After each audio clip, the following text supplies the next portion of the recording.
serbisyo publiko, komentaryo, mga tugtugin noon at ngayon pinagsama sa isang bagong mukha ng radyo. Ito ang DWCN-FM 96.9. Radyo Pilipinas, Camarines Norte, an affiliate of BBL Philippine Broadcasting Service, Bureau of Broadcast Services. Ang Radyo Pilipinas, tagapag-ugnay ng pamahalaan at ng mamamayan. Bayan, oras natin, it's 7:42 and morning.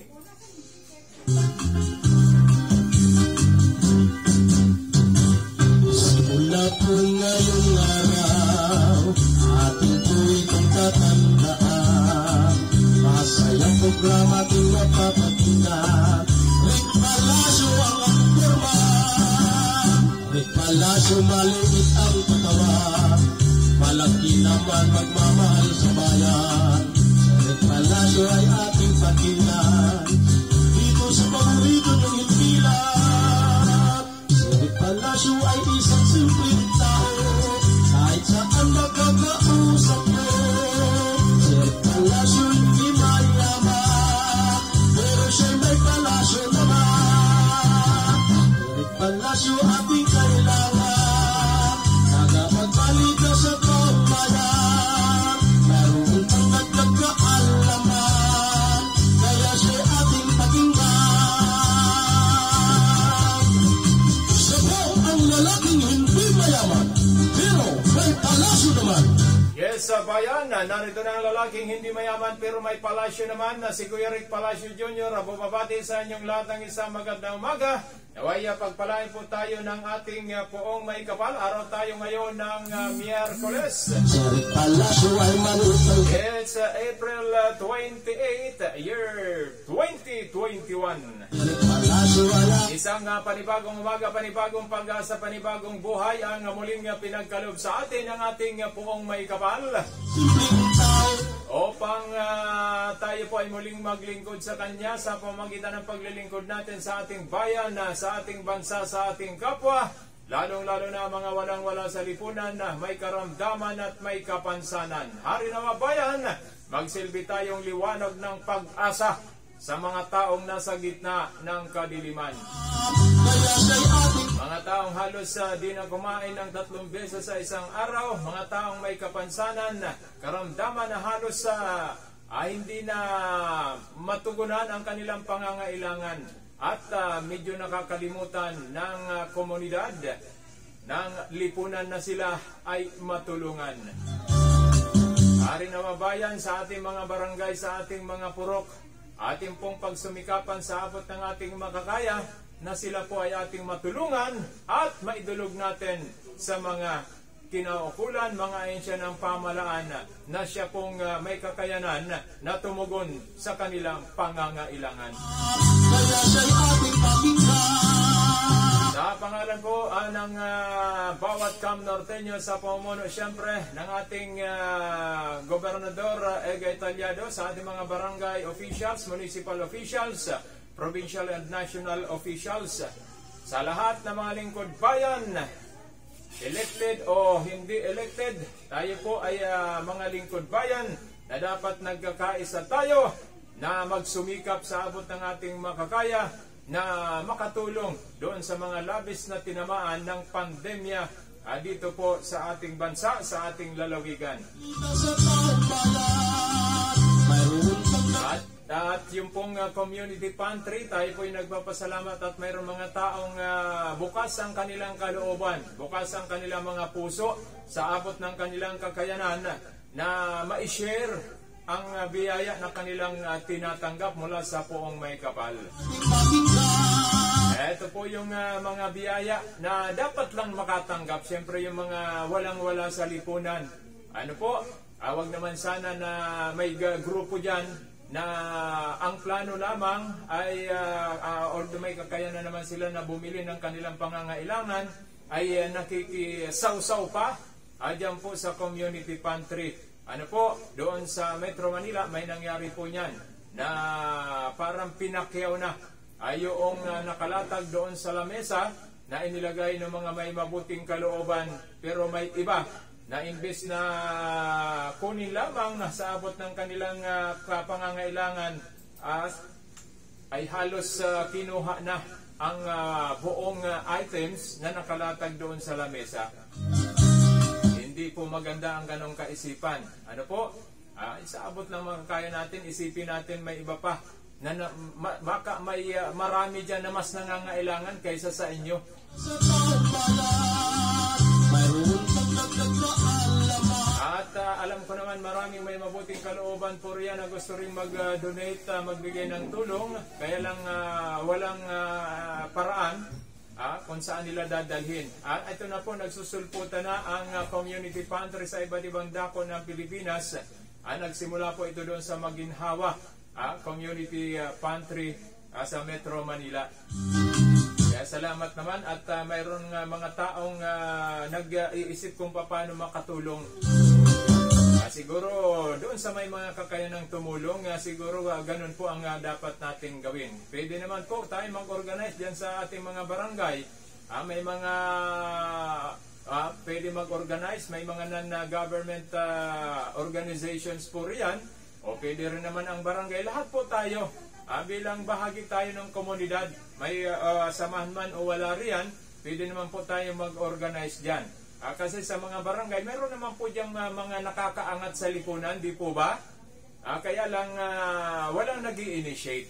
Pero kung may mag-initiate po sa bawat barangay, siguro mas maganda, magiging makasaysayan sa buong Pilipinas kung ang 282 barangays, mayroon pong mag-initiate sa kanya-kanyang barangay. Ano po? At siguro ang ating suggestion, i-identify na yung pong mga walang-wala sa lipunan. Ayun na muna yung ating papilahin doon po sa ating organized na community pantry.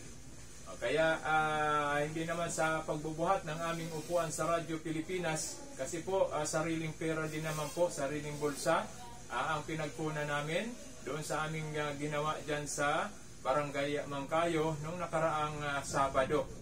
Kaya kumbaga tayo lang naman nag-initiate. Alam kong marami pang mga susunod po riyan na may mga mabuting kalooban, kaya lang hindi po alam kung saan nila dadalhin. Ito po, ito na yung mga pagkakataon, marami na nag-organize. May PNP nga, yung balita ni Joby kanina dyan sa Mercedes. Thank you very much po. At sa iba pa na gusto mag-organize, at nabalitaan ko din yung ilang mga riders po, may pandemya sa wala, noon pa naman ay tumutulong na sila. At marami po dyan mga NGOs na wala pa naman pandemya, ay talagang bukal na sa kanilang kalooban. Bukas ang kanilang kaisipan, ang kanilang mga puso't isipan na tumulong doon po sa mga mas nangangailangan sa lipunan at ibinabahagi ang kanila pong mga biyaya na natanggap mula sa ating poong may kapal. Salamat po sa lahat ng mga tao na mayroong ganong kaisipan na ang iniisip po ay makatulong at na hindi makapanlamang sa kapwa. Bayan, may ba tayong mga pag-uusapan pa? Ang pinaka mainit dito syempre, ito pong COVID-19. Na talagang hindi maalis sa bawat isa sa atin ang mabahala sapagkat hindi nga natin nakikita. Hindi natin nakikita ang virus na ito, ang ating matinding kalaban na ito.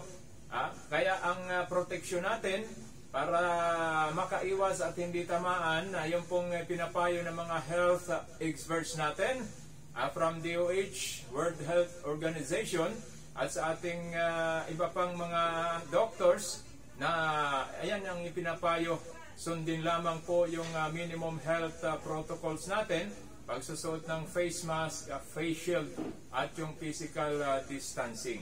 Yun lang naman po, hanggat di tayo nababakunahan, ayan ang muna ang ating panangga.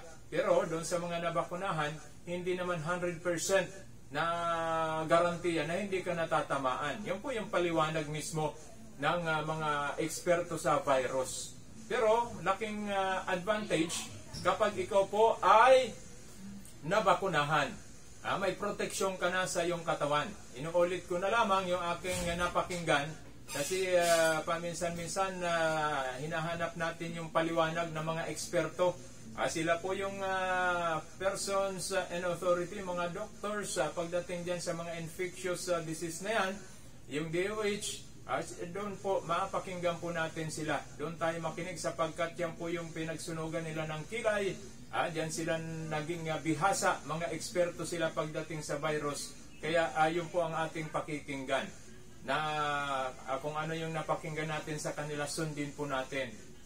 Para sa kapakanan po natin yan.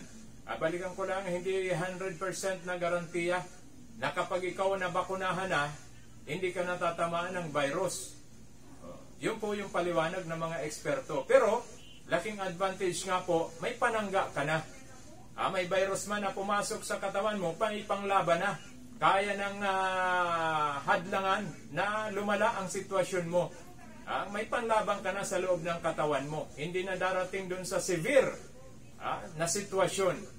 Kumbaga hindi ka nahantong doon sa 50-50. Maaring, kumbaga mild lamang ang posibleng tumama sa iyo. Hindi ka na darating sa critical na sitwasyon.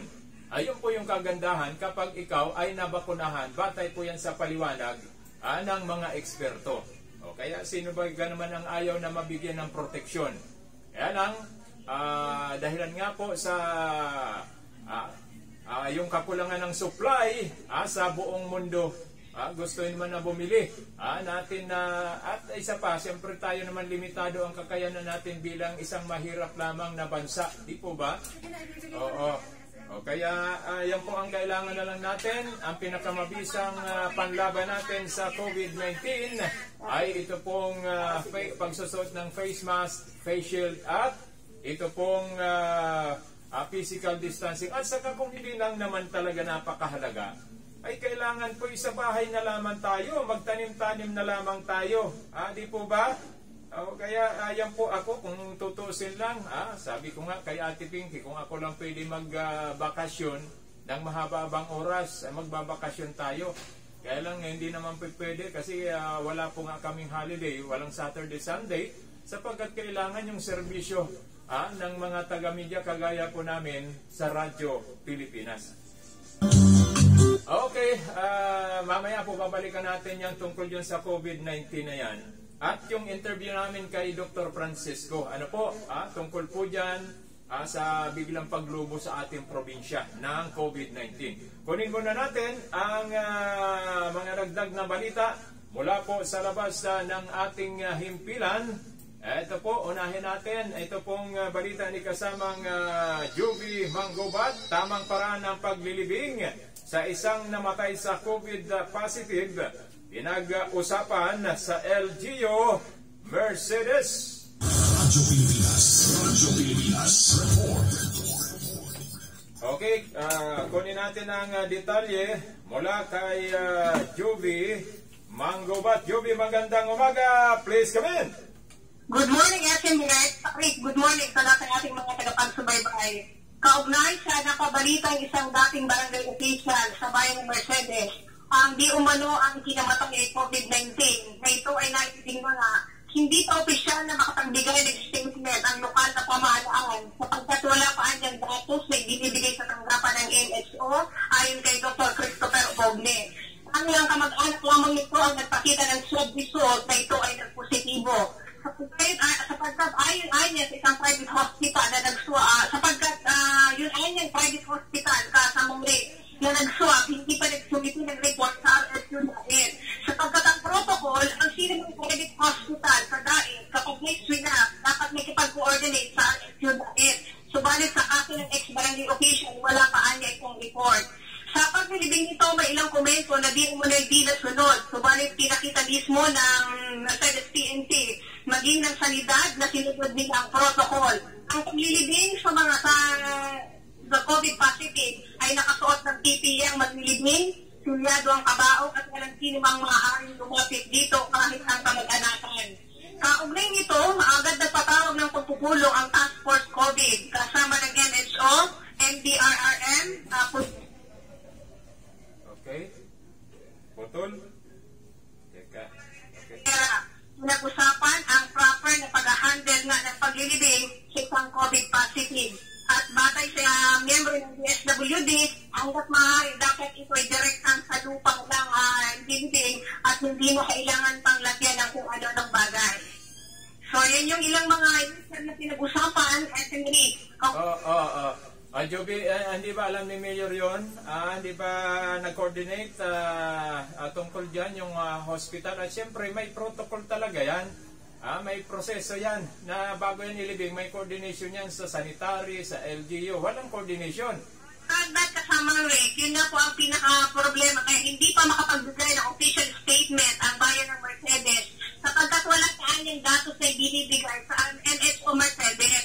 So wala pa namang basis sapagkat hindi pa nagbibigay ng ang protocol na nito, SF, ang sino mang private hospital sa DAET, kapag sila may swinap, dapat coordinated sila sa RHU DAET. Sino ang nagbigay, Joby? Na lang ito, pero walang report na na-receive ang RHU DAET. Sino ang namahala sa pagpapalibing? Sino ang nagbigay go signal sa pagpapalibing? Sino ang namahala, sabi ko, doon sa pagpapalibing? Sino ang nagbigay ng go signal na ilibing na? Saan ba dapat ilibing yan?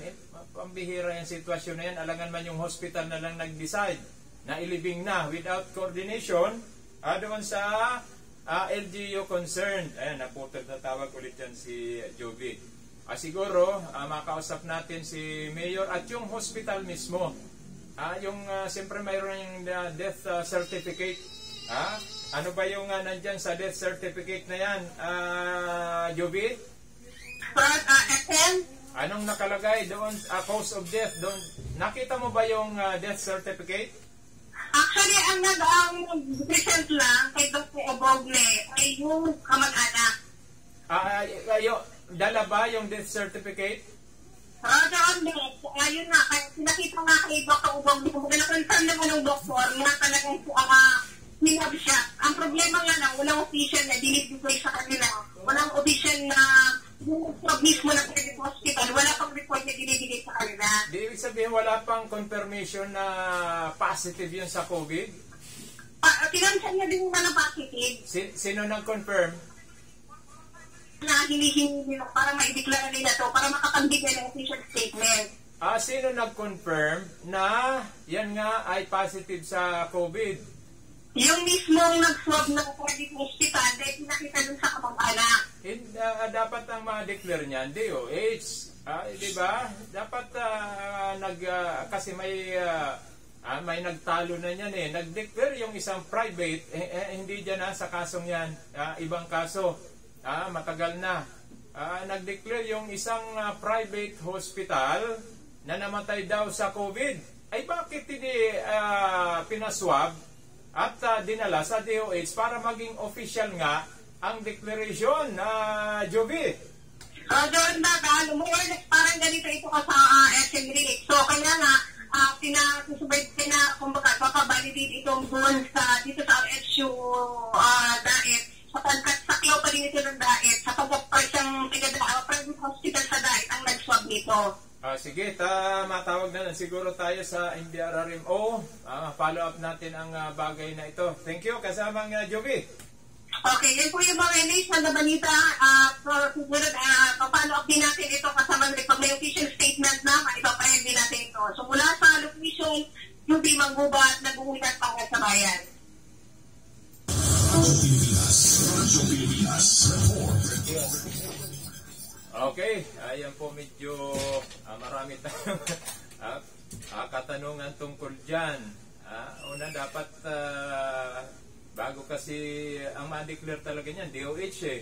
Wala namang, hindi namang binigyang karapatan ang sino mang pribadong tao, pribadong hospital na mag-declare na siya ay positive. Ang authorized lang sa pagkaalam ko ay yung ating DOH. O di po ba? Walang sino man. O kaya yung mga hospital, private hospital, siguro protocol naman yan eh. Di ba? Na dapat ay may coordination. O pinaswab talaga yun. Saan ba linaboratory yung saan ba tinest yung swab? Ano po yung kinuha doon sa pasyente? Okay, medyo natin yung sitwasyon ng yan. Bakit ganyan? Kasi yung naalala ko kasi nung sabi ko kanina, yung matagal na rin na may private hospital na may namatay doon sa isang pribadong hospital. Nagpakita daw ng symptoms na COVID. Nung mamatay, diniklara na COVID positive yun. Ay, yun na nga, hindi naman dinala. Dapat yung swab test doon ginawa sa laboratorio ng DOH. Hindi kung kani-kaninong laboratorio. Pagtatalunan talaga yan kasi ang authorized lang naman na mag-declare niyan ay Department of Health. Ano po? Ang ating pamahalaan, hindi kung sino. Kasi magkakaroon ng kaguluhan yan, kalituhan, magkakokos ng alarma kung sino-sino lang pwede magdeklara. Hindi pipili yung ganun. Ang gobyerno lamang. Di po ba? Pero may narinig ako noon. Ano naman ito? Sana hindi totoo na yung ibang hospital sa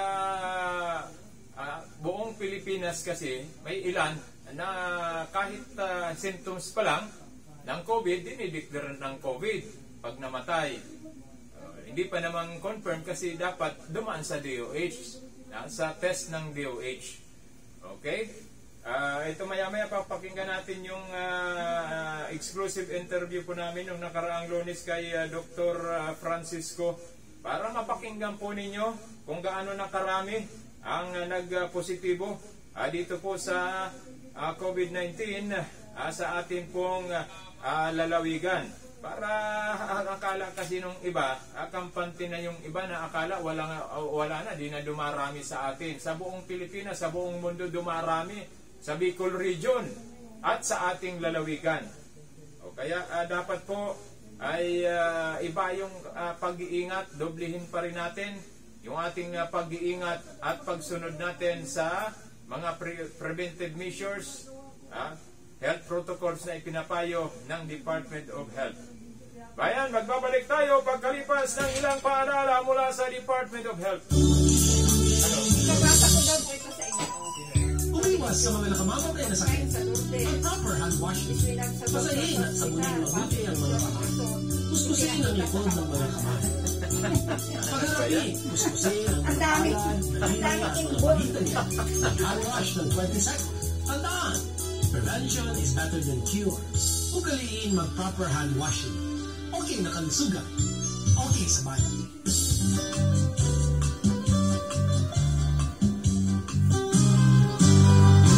Sulit pala yung ating kailangan. Aga magpalita sa taong bayan.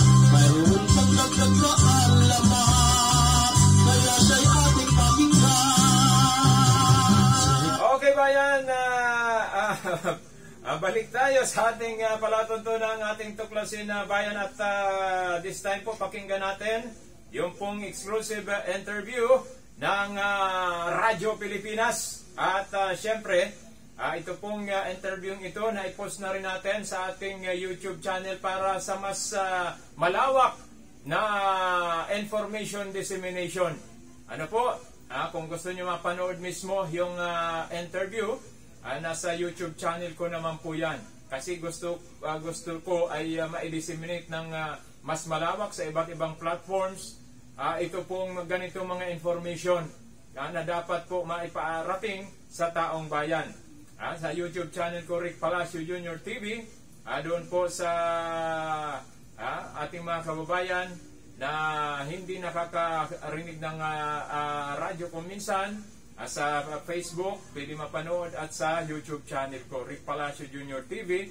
I-search nyo lang po at nandun din po yung aming eksklusibong interview kay Dr. Francisco about the COVID situation in Camarines Norte. Ito po, pakinggan natin ang panayam namin kay Dr. Arnel Francisco noong nakaraang Lunes.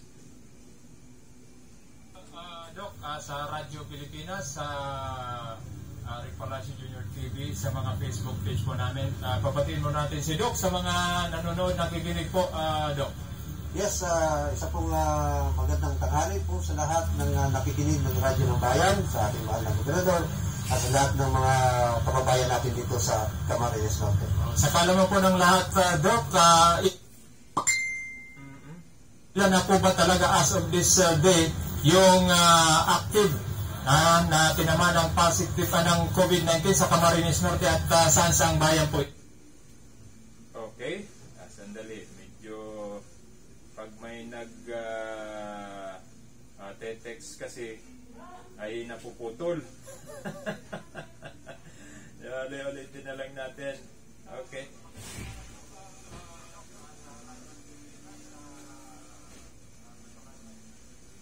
Facebook page po namin. Papatiin mo natin si Doc sa mga nanonood, nakikinig po, Doc. Yes, isa pong magandang tanghali po sa lahat ng nakikinig ng Radyo ng Bayan, sa ating mahal na gobernador, at sa lahat ng mga kababayan natin dito sa Camarines Norte. Sa kalaman po ng lahat, Doc, ilan na po ba talaga as of this day yung active na tinamaan ng positive ng COVID-19 sa Camarines Norte at saan bayan po ito? Yes, ang ating total confirmed case as of today, 273 ang ating total confirmed case, at ang ating total active case ay 83. Ang ating total death ay 13, at ang ating total recoveries ay 177. So, mayroon po tayong admission na 10 doon sa ating provincial hospital COVID ward. Mayroon po tayong 2 naka-quarantine ngayon sa ating District 2 Temporary Treatment Monitoring Facilities sa Mati. Mayroon po tayong jam na naka-quarantine sa District 1 Temporary Treatment Monitoring Facilities sa Maypato. At meron po tayong 12 na naka-quarantine sa sanayang pangkaligtasan natin. So, may bagong 5 naka-recover ngayong araw. At ang sabi mo po, saan po yung mga bagong nag-positive ngayong week, ano? Ang ating bagong new cases, no? Ay 45. Ang bagong lumabas ngayon.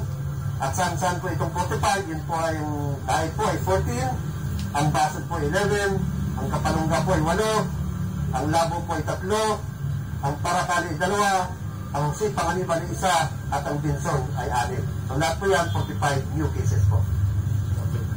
Okay. Doc, dito po sa 45 na ito, kumusta po ang kalagayan nila ngayon? Yung iba po ay naka-admit yan sa ospital. Yung iba naman po, ang karamihan yan ay nasa monitoring facility natin ng bawat munisipyo, ano, at mga barangay. Yung iba kasi wala namang simptomas. Yung iba dyan ay mga kontak ng dating nagpositive po. What about po yung mga history nito? Sila ba'y nag-travel kaya nahawaan sila, Doc? Yes, yung iba meron. Sabi nga, yung iba kasi mga contact nung nag-positive. Yun ang mga exposure nila. And then yung mga close contact po nila, kamusta po naman at tuloy-tuloy na ba pagtrabaho para ma-contact naman ito, matrace na po nasaan? Yes, mula kagabi, no? Kung simula na nag-usap kami ng ating mahal na gobernador, ako at ang ating head ng PESO, si Ginoong Mar Abogado, ay nag-umpisa na kagabi sa pagkatawag sa ating mga kasamahan sa bawat munisipyo na mayroong new cases, ano, para umpisa na ang kanilang contact tracing po. What about po dun sa medical frontliners? Meron po ba dito kasama, Doc? Sa medical frontliners natin, may 2 po tayong kasama dito, at yun naman ay naka-isolate na noon pa, kaya hindi na siya nakakahawa kasi na-isolate na natin, ano. So, mamaya susundin yun sa kanilang temporary treatment facility para ilagay po natin sa ating provincial treatment facility po. Itong 2 medical frontliners na nag-positive sa COVID-19, ano po ba ito? Nabakunahan o hindi? Pag sinabi mo frontliners, hindi lang naman mga doktor, mga nurse, at mga nagtatrabaho sa hospital. May mga frontliners na rin naka-assign sa labas.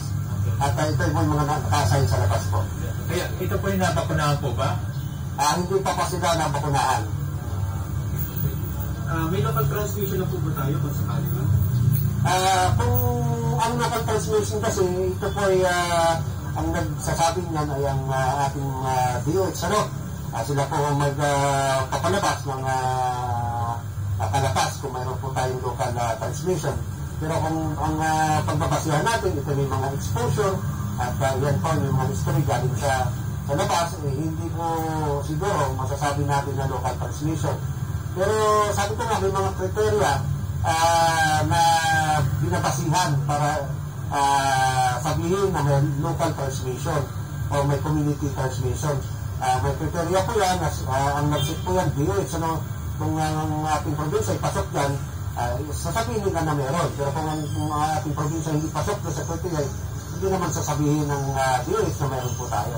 Kaya nga, kami ng ating mahal na gobernador, ang ating lahat ng miyembro ng AMP, kami po ay nakikiusap na kapag kayo po ay galing sa Manila, galing sa ibang probinsya na mayroon pong mataas na kaso ng COVID-19, maaari pong sabihin nyo na ang totoo na kayo po ay galing sa labas. Kasi po, ang sinasabi po natin, na huwag nyo nang isali o isama ang inyong pamilya, ang inyong ama, ina, kapatid, anak, Kasi wala naman silang kinalaman sa pagpunta mo sa labas at pag-uwi mo dito. Kaya lahat ng ating kababayan ay mayroong responsibility para pangalagaan natin ang ating pamilya, ang ating mga kababayan dito sa loob ng Camp Norte po. May mga mitigation at prevention po tayo. Kumusta naman po ang usabi? Opo, marami po tayong mga pinapalabas ngayon na mga polisiya at kami nga kanina nag-uusap mga miyembro ng incident management team kung paano pa dagdagan yung mga polisiya at mga guidelines na nilatag na namin dito sa ating probinsya po. Okay. Doc, sa pagpalitan po sa buong Camarines Norte, na po yung ating nabakunahan ng mga frontliners at mga health workers po natin, sir? Ang dumating na bakuna po ay almost 3,000 na po, lampas na po 3,000 na ang ating nabakunahan na po, So, kaso lang, sinasabi ko, ang supply ng bakuna hindi ganun kadami.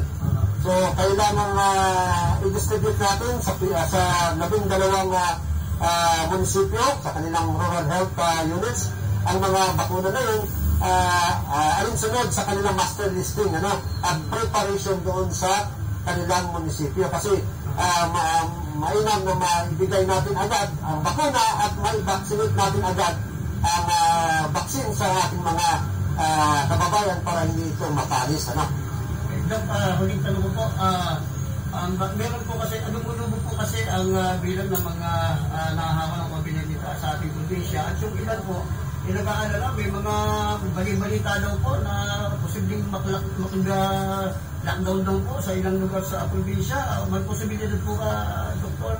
Kaya na ang sabi namin ng ating mahal na gobernador, ng buong IMT, na tayo po, bawat isa sa atin ay mayroon pong responsibilidad.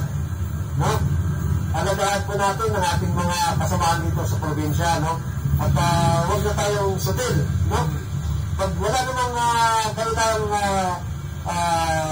pupuntahan, stay at home, para hindi tayo makahawa, yung social distancing, yung pagsusuot ng face mask at saka facial, huwag galing magsuot, kasi po, yan po yung protection nyo doon sa ibang tao hindi nagsusuot, So, lahat po sana tayong sumunod doon sa mga executive order na nilatag ng ating mahal na gobernador po.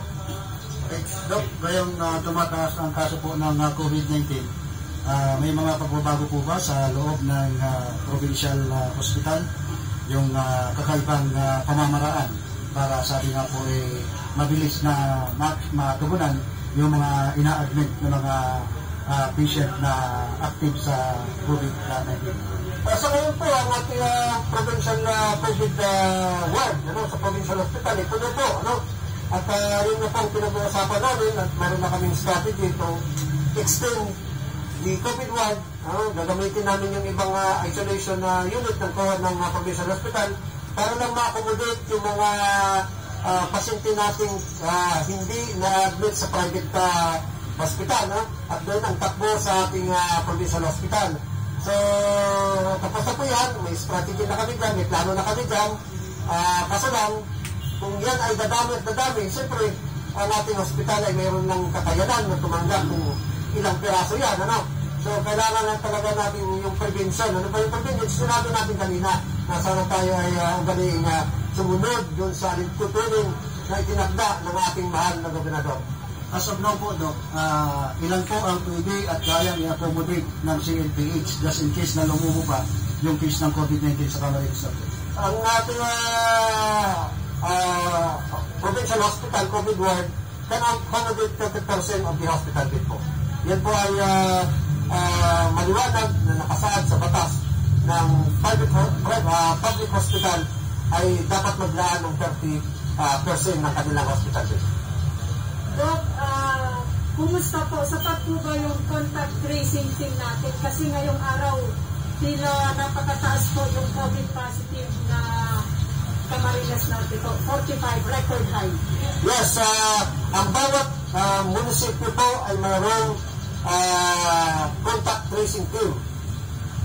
Sa pamamagitan, ang ating DLG ay nagbigay sa kanila ng mga contact tracer. Kung yung natatandaan, So, binigyan sila plus yung contact tracer ng munisipyo mismo, ng RXO ng bawat munisipyo. Kaya sabi ko nga, tulong-tulong, sabihin ang totoo, huwag sabihin na walang exposure o hindi umalis. Sabihin ng totoo, parang yung pagsabi nyo ng totoo, mahagip natin lahat ng mga contact ng ating mga pasyente na COVID patient natin.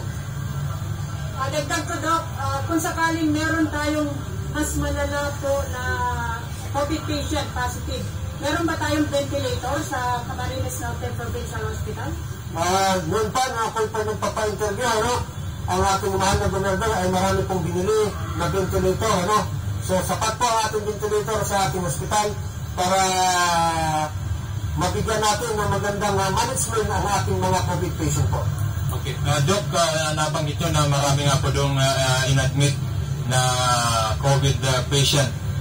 Hindi po kaya baka para malinaw natin, baka yung iba'y matakot na magkonsulta dyan sa provincial hospital. Ang ating COVID ward po ay yan po ay isolated. Hindi po yan napapasokan na kung sino. Yung ating mga nurses at doctors, yan lang po ang kanilang tinitingnan. Hindi po yan nakikihalog biro doon sa mga normal na mga pasyente. Hindi rin sila punta doon sa regular wards. Kaya doon na po mismo sila sa kanilang COVID ward. Doon na sila umiikot. Ang buhay po nila ay umiikot doon 7 araw po. Kasi po 7 araw ang bawat shifting ng mga doctors at mga nurses doon sa loob ng COVID ward po. Tuloy-tuloy po pagtanggap din ng mga hianan na related po sa COVID ng mga pasyente. Yung mga normal at mga regular patient po natin, ang ating outpatient department, everyday po yan, Monday to Friday po, yan po ay tuloy-tuloy lang. Yung mga infectious control strategy natin, plano natin, yan po ay pinapatupad natin araw-araw. At ako humihingi ng kunting pag-unawa sa ating mga kababayan na buwibisita sa ating provincial hospital sapagkat pinagbabawal na po namin ng pagbibisita doon actually. Unless na kailangan na pinagbabawal namin pagpasok doon para hindi rin sila mahawaan at hindi rin sila makakahawa doon sa loob. Yun po yung strategy ng basic infection control. So kaya bawat pupunta doon at pumapasok doon ay kailangan magsuot ng face mask at facial. At kung wala ka yan, hindi ka papasukin doon sa loob ng hospital po. Di ilan lang po ang allowed sa bawat pasyente na magbantay? Normal wala pong allowed na magbantay unless na yung pasyente po ay kailangan bantayan na kasama. Ano po yun? Yung talagang grabe, yung katulad ng stroke o yung sa ICU kasi bumibili po yan ng mga gamit at kailangan na nandun po sila sa kanilang mga pasyente. Pero kung pang pasyente normal naman, stable naman, ay hindi kailangan pumunta sa loob ng hospital at meron naman tayong mga nurse na ito nag-aalaga po doon. Okay, dalawa na lang tanong ko kasi ito napakalaga. Sa mga private hospital, Doc, yan ba'y nag-report din sa inyo, sa DOH, kung sila may pasyente na sa tingin nila ay COVID po ito? Yes po, marami na akong pinalabas na advisory papunta sa mga private hospital at the same time sa mga mayors. Kasi po yung COVID-19, yan po ay reportable disease. Nasa batas po yan na kailangan i-report mo kapag mayroon kang COVID-19 na pasyente. So araw-araw, pag mayroon kang suspect, nire-report yan sa MSO kung saan nakakasakop itong mga hospital na ito. Okay, last na lang po yun sa death po about COVID. Ilan na po dito sa Camarines Norte? Ang namatay po sa COVID po dito sa atin ay 14 na po. 14. Paglilinaw lang po, kasi may bantay, lumalabas. Meron po ba itong holding or staging area? Kasi baka matakot po yung iba kasi yung bantay lalabas para bumitin. Meron po tayong holding area doon. Nandun lang sila. So, waiting area po, yung holding area. Waiting area po, nasa labas po ng hospital. Yun po may canopy. At doon lang sila po dapat po. So, not necessarily na kailangan lumapit sa pasyente para magbantay. Kailangan lang sila para bumitin ng mga kailangan. Opo, dapat ganun po talaga. Dapat ang gagawin natin para maiwasan po natin yung paghahawa-hawa po at pagdadala ng mga sakit po.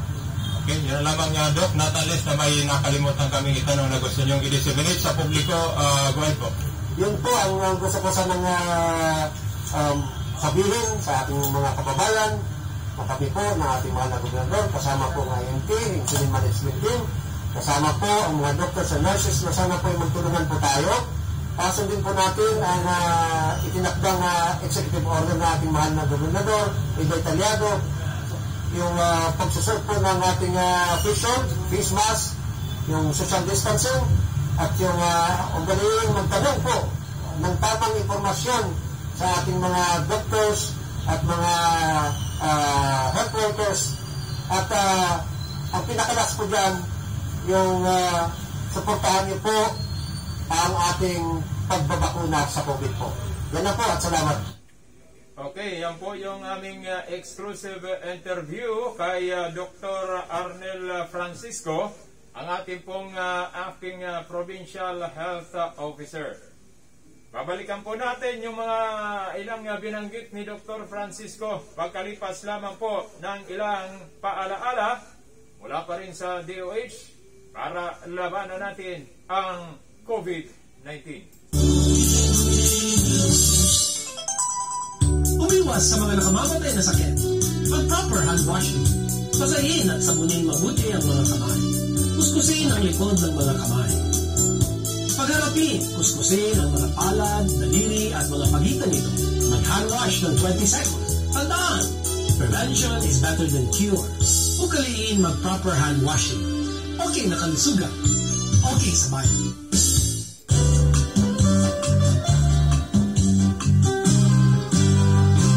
Salit palasyo ating kailangan, aga magpalita sa taong balat, mayroon pang dagdag kaalaman, kaya siya'y ating pakinggan. Oras sa bayan! Okay. As much as possible, ako'y gusto ko magsuot ng face mask. Yan ang nag-iisa naman ako dito sa announcer's booth. Kaya alisin na muna natin. At yun po ay preventive measure. Kung tayo may mga kasama, kailangan nagsusuot talaga tayo ng face mask. Yan ay pasiguro din. Maaring ikaw ay mahawaan o ikaw ay makahawa.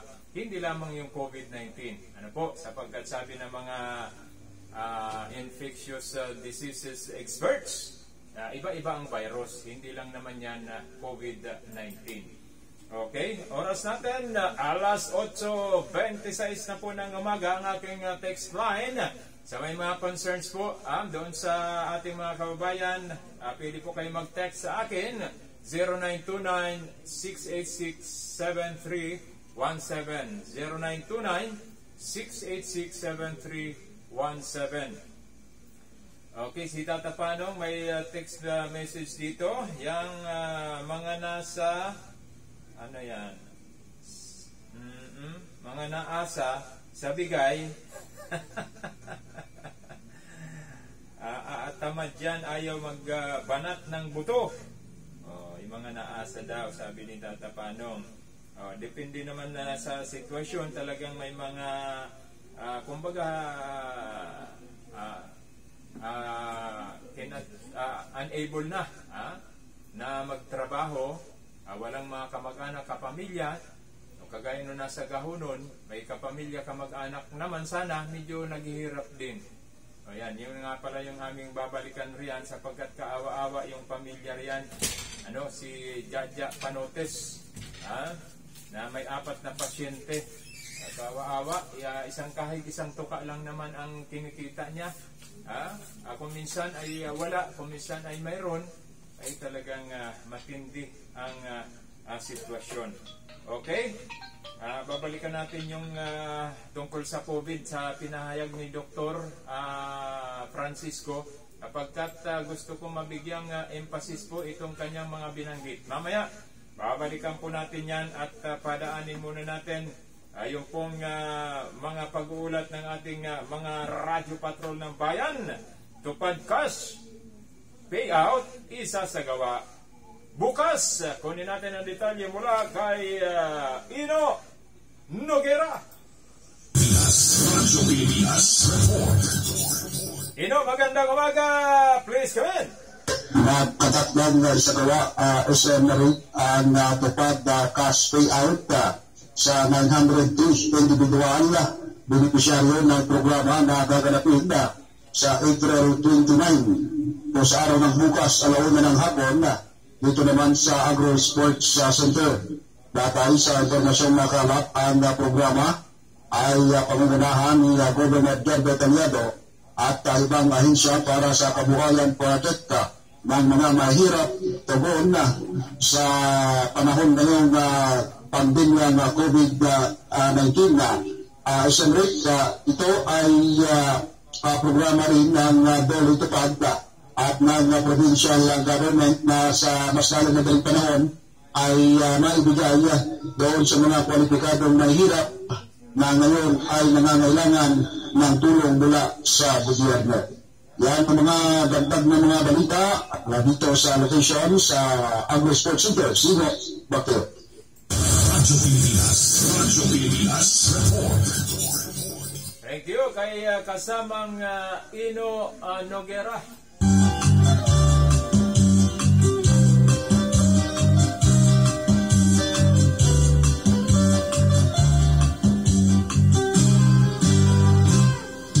Palasyo ating kailangan, aga magbalita sa taumbalan, mayroon pang dagdag na alaman, kaya siya'y ating pakinggan. Oras natin bayan, alas 8:29 na ng umaga. Gusto ko lang balikan ng konti po yung naging kasagutan ni Dr. Francisco sa mga katanungan ng mga taga-Radyo Pilipinas about COVID-19 situation natin dito sa Camarines Norte. Diba, nabanggit ni Doc na ang COVID ward ay puno. Diba? COVID ward ay puno. Sabi po ni Dr. Francisco nung Lunes po sa aming interview, the other day lang po ito, at ang total na nagkaroon ng total number na nagkaroon ng positive sa COVID-19 sa atin ay 273 as mentioned po ni Dr. Francisco. Ang active, ibig sabihin ito po yung still nananatili sa iba't ibang COVID isolation facilities ay nasa 83. Marami po ito. Yung biglang pagdami nung Lunes, anong linggo, nasa nasa 45 bigla. Kaya ito yung medyo nakakabahala sapagkat sa dami na yan, bakit sila tinamaan? Ang sabi ni doktor, yung iba daw po may travel history. Kaya nanawagan siya na magsabi ng totoo. Magsabi ng totoo. Tatamiyo, magsabi ng totoo. Yung mga galing sa labas. Kung kayo ay nag-travel, magsabi ng totoo. Kasi ang unang ipapahamak nyo, ang pamilya nyo. Sabi ni doktor. Diba? Tama naman? Ay kung magsisinungaling kayo, ang ipapahamak nyo, ang pamilya nyo, ang buong komunidad. sapagkat kayo pala yung nag-travel, dapat kayo ay mag-quarantine at may antigen test kayo, ay binaliwala nyo ito, nagpalusot kayo. Pinapahamak nyo ang buong komunidad. O, diba? Kaya kayo ay dapat damputin doon sa mga nagsisinungaling, sapagkat ang pinapahamak nyo ay hindi lang kayo, ang pamilya nyo at buong komunidad na. Yan po yung ating panawagan talaga. Ano po, kung kayo ay nagmamalasakit sa ating mga kababayan, sa ating probinsya, ay dapat magsabi kayo ng totoo. Yung sa mga boundaries, maaring may mga lumulusot pa rin kasi umiiwas po doon sa requirements. Yung antigen test, yung negative result ng antigen test, travel pass, ay umiiwas yung iba. Pero, accounting gastos lang naman yun sana. Kaysa naman kayo ay positive na pala, sige ang panghawa nyo. Ay mas problematic tayo niyan pag contact trace. Ayun na nga, unang ipapahamak mo ang pamilya mo. Gusto mo ba yan na ipahamak mo ang pamilya mo dahil lang sa nagpalusot ka, nagsinungaling ka? And then yung komunidad, ikaw ay nagkakalat ng virus dahil di natin alam. Dahil since na hindi ka nagpa-swab test, nagpa-antigen test, ay we do not know na ikaw ay carrier na pala, sapagkat sasabihin mo, hindi ka naman, wala ka naman symptoms. Iyan na nga po yung asymptomatic. Walang symptoms pero carrier ka ng virus. So, kaya dapat talaga dyan sa mga boundary ng ating lalawigan, dyan sa boundary sa may mga tabing dagat, sa may mga bundok, o yung mga barangay concerned po riyan, magbantay po tayo para walang makalusot. O kahit mga kamag-anak nyo, i-report po ninyo sa ating mga RHU, sa mga official po natin. Kasi baka kayo yung magkalat ng virus sa isang barangay, ay lockdown ang buong barangay niyan. Hindi pwedeng kung marami na dyan tinamaan, ay makakapanghawa pa yan sa kapit barangay. Kaya dapat i-lockdown yan. Kaya para hindi na humantong sa malalang sitwasyon, magsabi na kayo ng totoo. At magbantay tayo sa mga barangay officials. Wala po tayong dapat i-VIP riyan. Ay, kamag-anak ko ngayon ay di na ngayon, palusuto na ngayon. Ay kayong, kung mayroong ganyang opisyal, pasaway din po kayo. Imbes magmalasakit kayo, kayo pa magtutolerate yan. Yan po ilantaran kong sinasabi, kasi nakakaalarma yung sitwasyon natin. Dapat tayo nagtutulungan. Hindi yung may mga VIP pa riyan. Kung kahit sinong opisyal ang kamag-anak niyan, dumaan po tayo sa tamang proseso. Batay sa isinasaad po ng executive order na ipinalabas ni Governor Egay Tallado. Ito po ay para sa kapakanan ng bawat Kamnorteño. Kaya walang very VIP po pagdating sa ganitong sitwasyon.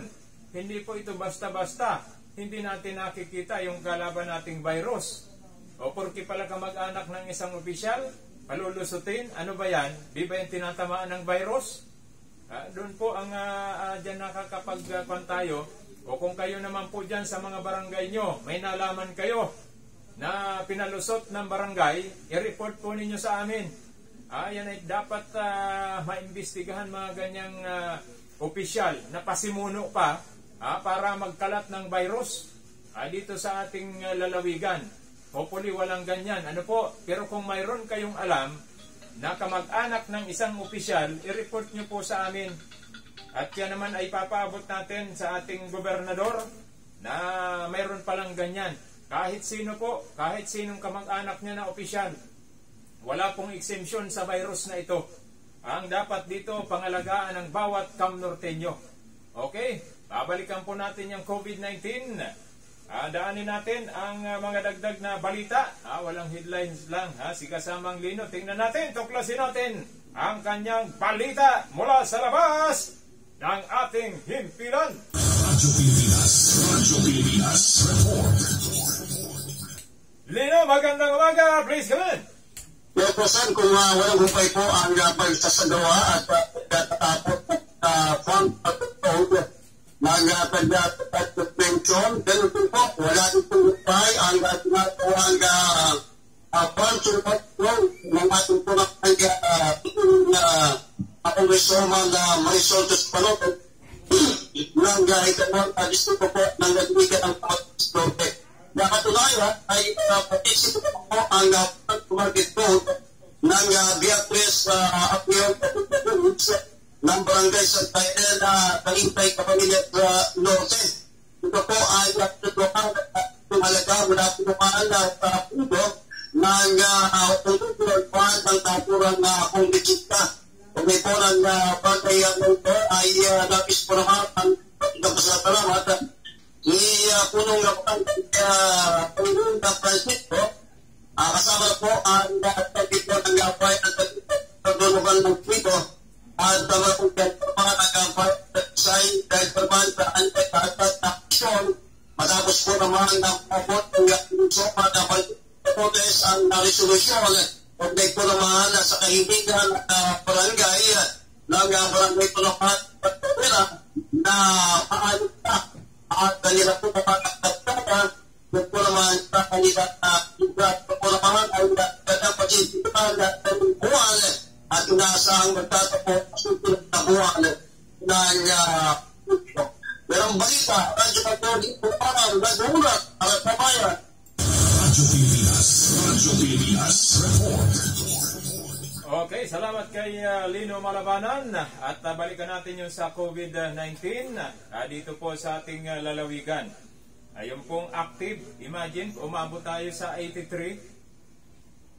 Talagang iba yung pag-iingat ang kailangan natin. Ano po? Iba yung pag-iingat ang kailangan natin at ang COVID ward natin na as stated by Dr. Francisco, puno ang COVID ward natin. Okay, nasa line si Agnes Elia. Kanino yan? Sa'yo? Kala ko kay... Okay. Kunin natin mga dagdag na balita. Ako po'y talagang ganito tayo sa sitwasyon na ito. Let us take this seriously. Sapagkat dumarami na po itong tinatamaan ng COVID-19. Kaya kung hindi lang naman talaga napakahalaga ang sadya nyo sa labas, ay mas maganda, mas safe po kayo na kayo ay nasa loob ng inyong mga tahanan. Kunin natin si Radyo Patrol numero 12. Santi Gutierrez, Second Quarter Provincial Council on Disability Affairs Meeting. Ganapin ngayong araw. Radyo Pilipinas Report. Okay, Santi, magandang umaga. Please come in. Nasaan na? Santi. Santi, go ahead. Nasaan na? Santi. Wala. Nasaan na si Santi? Hindi pumapasok. Iba ang